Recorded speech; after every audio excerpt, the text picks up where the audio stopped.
30+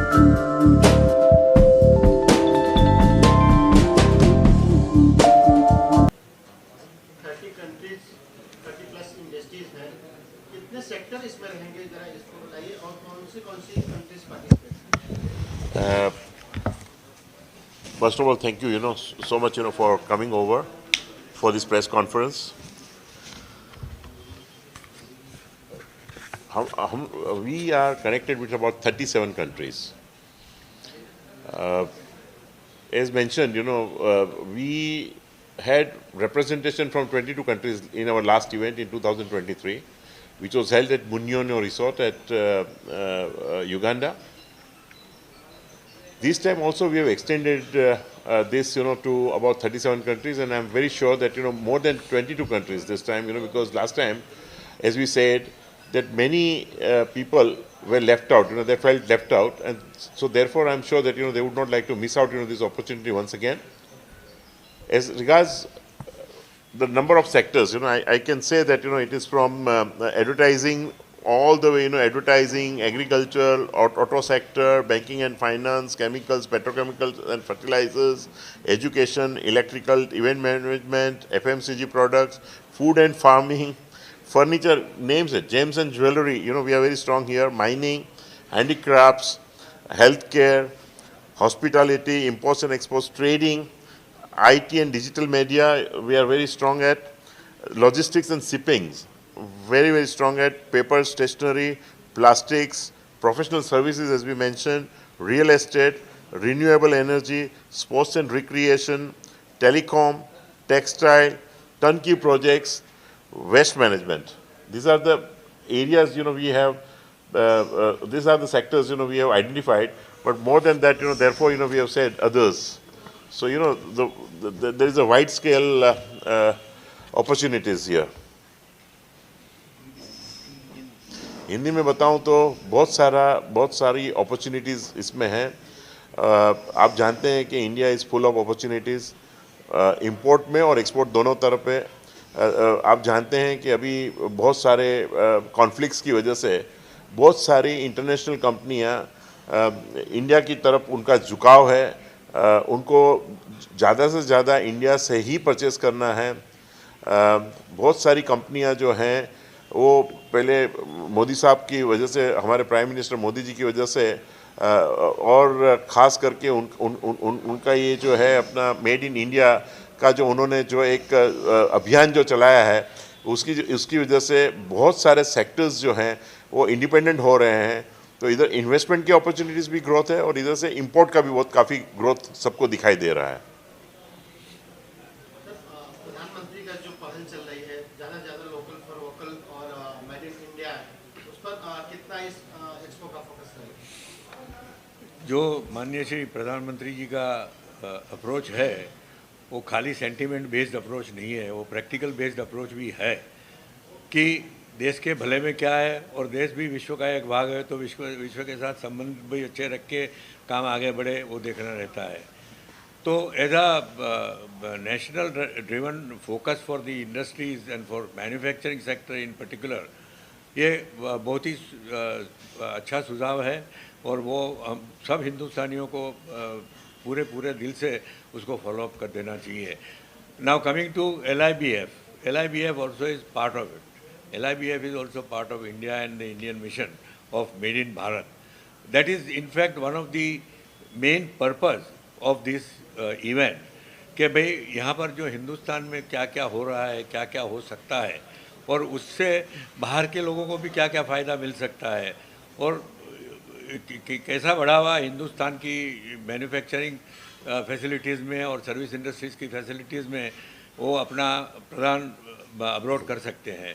साथ ही में ये एक्टिविटीज़ करने के लिए उनको बाहर से जो आयान करना पड़ता है, टेक्नोलॉजी की ज़रूरत है और कोई असिस्टेंस की ज़रूरत होती है, फाइनेंस की ज़रूरत होती है, तो वो it's a two way traffic, it can be one way traffic कि भाई हमको खाली उनको देके उनके साथ पैसा लेना है। हम जो करते हैं तो करने के लिए भी उनकी भी सहकार की ज़रूरत रहती है, ताकि उनका भी फ़ायदा रहे और हमारा काम भी आगे बढ़े।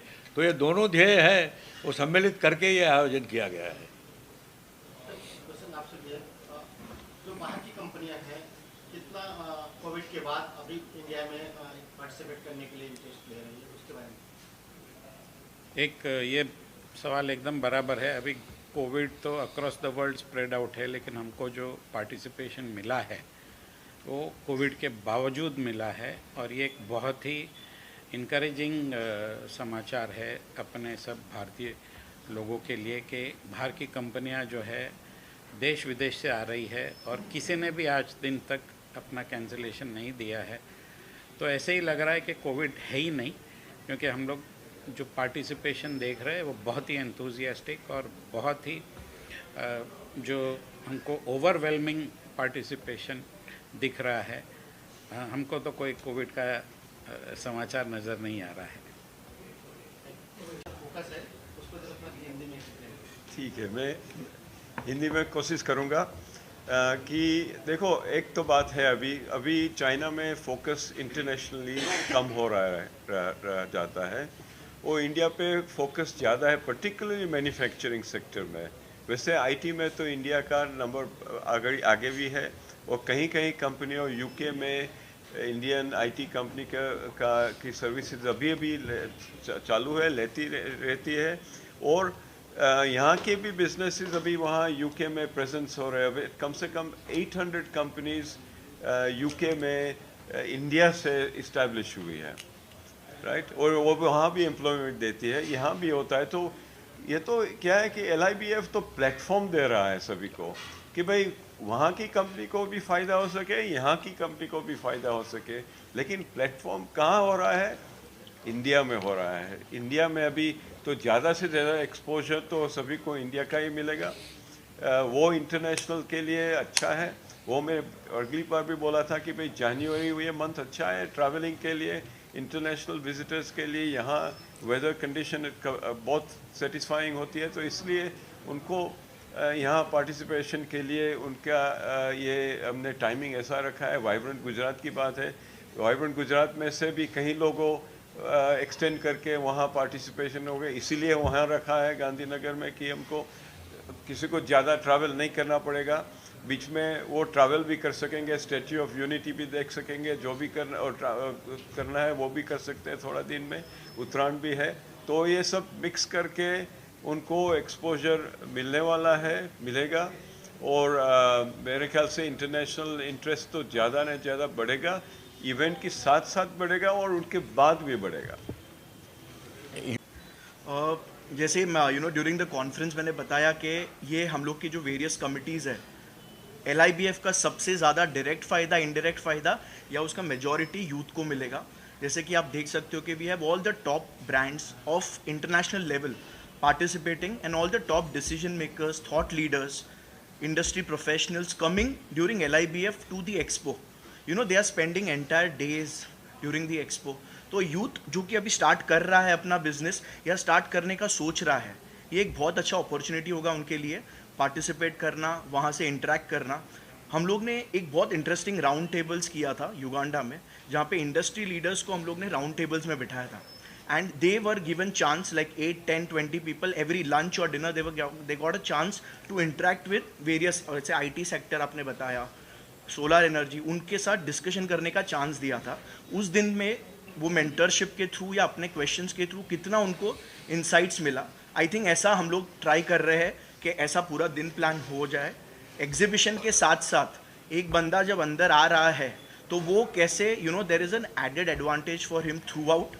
उनको पूरे दिन में कैसे हर एक पल वो अपना प्लान कर सके, हम लोग वैसे पूरा प्लान कर रहे हैं। With exhibition of course there are a lot of entertainment stuff that we are working on. We are working on something very interesting for people who are exhibitors. वो लोग भी अपने आप में कैसे इंटरेक्ट कर सके। Super excited for the 4 days and I hope with the power of media we can reach out to maximum people who can come for the exhibition. ज़्यादातर women from a focus from women standpoint, जो गृह उद्योग के बारे में हम already बात कर चुके हैं कि अलग अलग फील्ड से, अलग अलग एक्सपीरियंस से, अलग अलग वॉक्स ऑफ लाइफ से जो लोग अपने घर से काम कर रहे थे लेकिन उनको एक्सपीरियंस करना है, उनके लिए सारे स्टॉल्स, उनको अपॉर्चुनिटी मिल रही है अपना जो टैलेंट है या अपने जो प्रोडक्ट्स है उसको डिस्प्ले करने के लिए। वो सबसे बड़ा मेजर सपोर्ट सिस्टम है। कई बार ये भी होता है कि in the absence of financial support, ये उनके लिए बहुत बड़ी एक्सपोजर मिल जाती है। ये जो एक प्लेटफॉर्म है एंड एंटरप्रेन्योर्स लाइक अस, जो हम लोग हम लोग को एक एक्सपोजर मिला है for over a long period of time, हमारे लिए to expose our business, to talk about our venture to a platform which is so huge, वो एक बहुत बड़ी सपोर्ट सिस्टम बन जाती है हमारे लिए, देखने के लिए बाहर की हो क्या रहा है ग्लोबल लेवल पे, हमारे लिए ये अंडरस्टैंड करना कि हम किस तरीके से कंट्रीब्यूट कर सकते हैं। जो हम इकोनॉमिक ग्रोथ की बात करते हैं उसमें हमारा भी बहुत बड़ा कंट्रीब्यूशन है, तो हमारे लिए वो बहुत एम्पावरिंग कम्युनिकेशन हो जाता है कि हमारा एक विजुअल रिप्रेजेंटेशन वहीं पे आ जाता है। मैं एक चीज़ ऐड करना चाहूँगा, me and Shunel were just talking about the Maldives controversy which just happened.